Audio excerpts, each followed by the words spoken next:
So Michael Chandler and Dustin Poirier got into it last night. I don't know if you guys saw that video, but they had to be separated by security. They actually, for real, had to be separated by security. Like, they were yelling at each other. They're in that front section that's right up there where all the fighters are. And they had to get like restrained and dragged out of there. Now, when I first saw it, I was like, I wonder if that's real. Like, just because it seems so convenient, you know. But at the same time, Chandler isn't looking for the Poirier fight.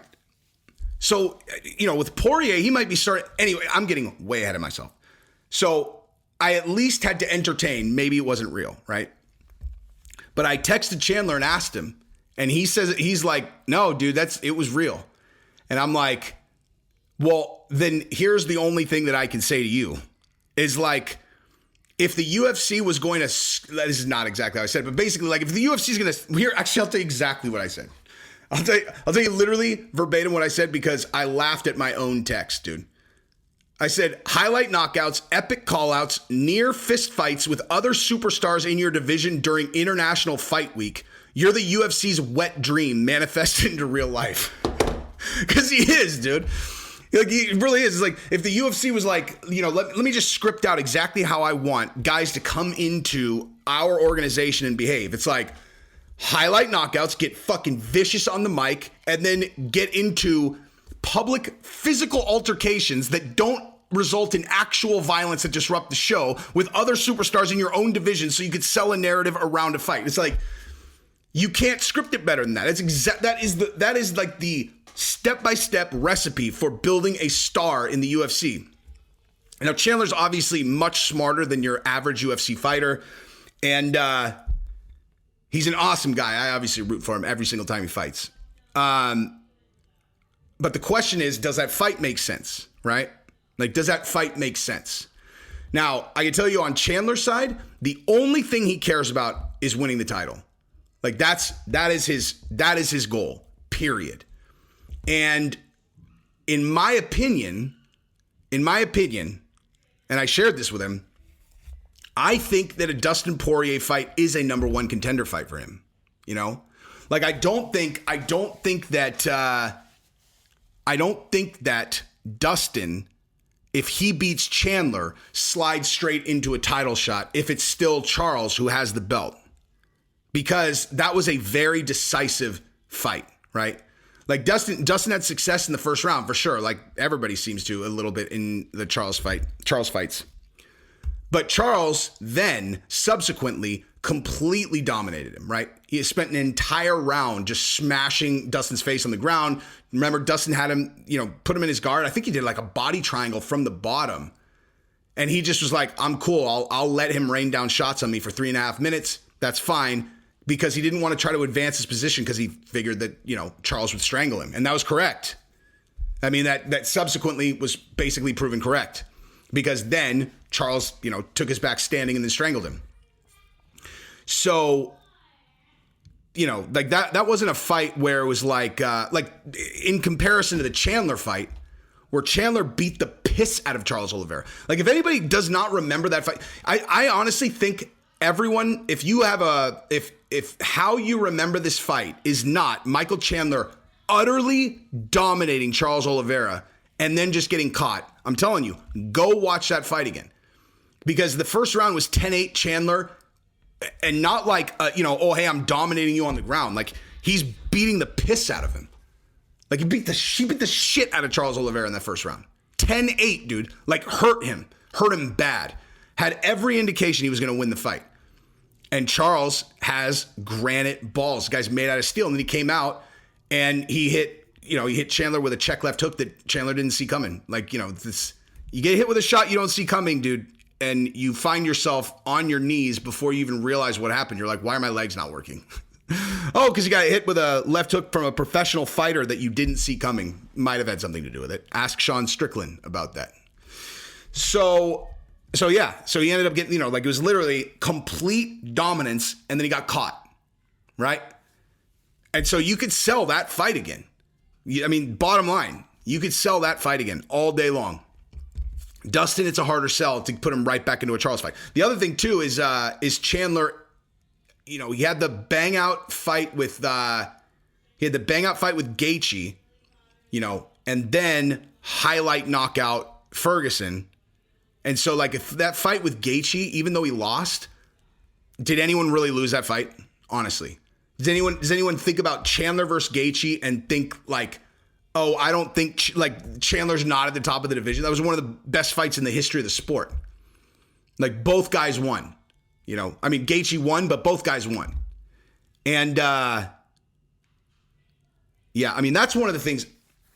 And man, when I interviewed Chandler, the first, like when I interviewed him on the channel, so full disclosure, I had partied my balls off that week. Like I think we did it on like a Monday, and I was so exhausted and so brain dead. And I just kind of like got through it because I did. But man, I cursed myself afterwards having not actually went and watched that fight again, because then I went and watched it again after. I'm like, oh my gosh, I would have asked him. Anyway, because that fight said so much about him as a person. And he did talk about this in that interview. But like, it's just like, it's one of those things where like everybody knows that Gaethje is a whirlwind tornado of violence. Like you go into a Gaethje fight, you're getting hurt, dude. Like you might win, maybe, but you're getting hurt, dude. No one comes out of a Gaethje fight unscathed. No one. You're gonna get touched. You're going to get hurt. And Gaethje's approach was always, I will break the other guy. Like, not I'll beat him, I'll break him. And there's a big difference between beating a guy and breaking a guy. And Chandler is obviously one of these guys that completely understands that. And he went into that fight. I asked him, and it was just basically like, how much of how you fought him had to do with you knowing that he breaks everyone, and that you were going to stand toe to toe and not break. It's exactly what it was. That and the crowd. He said that he couldn't hear his corner. Like, actually couldn't audibly hear them, and then also was just in the zone, and so he couldn't hear them. But like, actually audibly could not hear them in Madison Square Garden. That's how nuts that place was going. Like, having been at Khamzat versus Burns, like that energy is hard. It's hard if you've never been to a fight because I've been to a bunch of fights, but I'd never been to a fight like that. Like the Burns and Khamzat fight is the only fight I've ever been to like that, like a legendary bang out fight like that with two really big guys with big implications. And it's different, dude. Like, it's different. I still get chills thinking about this one of these. There was a moment in the third round, I'm 99% sure it was the third round, where these guys were battered, dude. They were battered. And Burns scrambled and stood up, and he had blood, kind of down his face.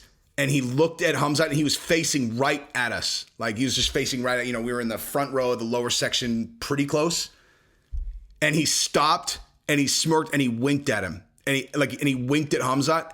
And it must have been on the camera because I have a clear memory of seeing it, like not looking at the screen. Like, I saw him do it in the octagon. And it must have been on the Jumbotron, because when he did it, the whole place went completely fucking crazy. Like, I'm getting goosebumps just thinking about it, dude. Where it was like, because they had gone through a fucking war already. It's one of those moments, like, if you've ever, like, I don't know what's more intimate than being in a cage with a guy. You're fighting for your life in there, and you both taking insane shots, and you're still standing, he's still standing, and you look at him, and just that moment of like respect between the two guys, just like I fucking hate, I'm going to say this also, I fucking hate The guy, you know, like when people are like in between rounds, hey, nice job, guy, drives me fucking crazy. Take him out for a drink after the fight. Give him a hug whenever. But the fucking high fives just on autopilot in between rounds drives me nuts. You're not fucking sparring, dude. Like I know you do, of course. Like when you spar, you do that after rounds. This guy's not your fucking buddy, man. Like he's not your friend.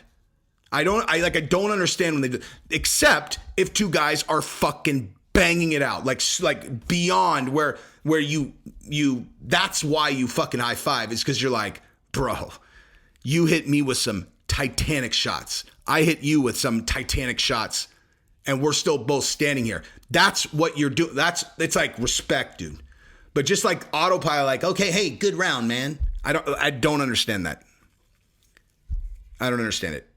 I never fought well in friendly mode. Like that, like if I'm doing that, I'm not fighting as well as I can. You know? Anyway, it's neither here nor there. I mean, that's who cares? I'm not in any position to fucking tell these guys about mindset. I'm just saying I doubt there's a situation where fucking treating it like it's sparring is going to make you fight better. But anyway, in that moment when he winked at Khamzat like that, it was like the and everyone had already felt it. We had lost our fucking mind throughout that entire fight. And so with Chandler and Gaethje, it's like that fight was even more insane than Burns and Khamzat. And that's rare. Like that's rare to even be able to throw again. So he was just losing his fucking mind. The guy's made out of granite, dude. He's a tough motherfucker. And so if he beats Dustin, like he's number one contender. Like, I mean, or he would go right into a title shot, I think. If Dustin beats him, I don't think that. But I love that fight, man. I love that fight. Now, I do have a video that I'm going to do in a second. Actually, I don't even want to say anything about it because I don't want to give it. Actually, fuck it. It's going to be about what Volkanovski should do next.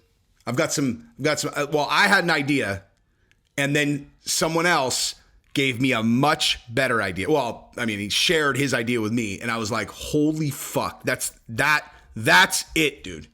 Like that is it. That's what he needs to do." But anyway, I'm going to do a video about that right now. Anyway, love you guys.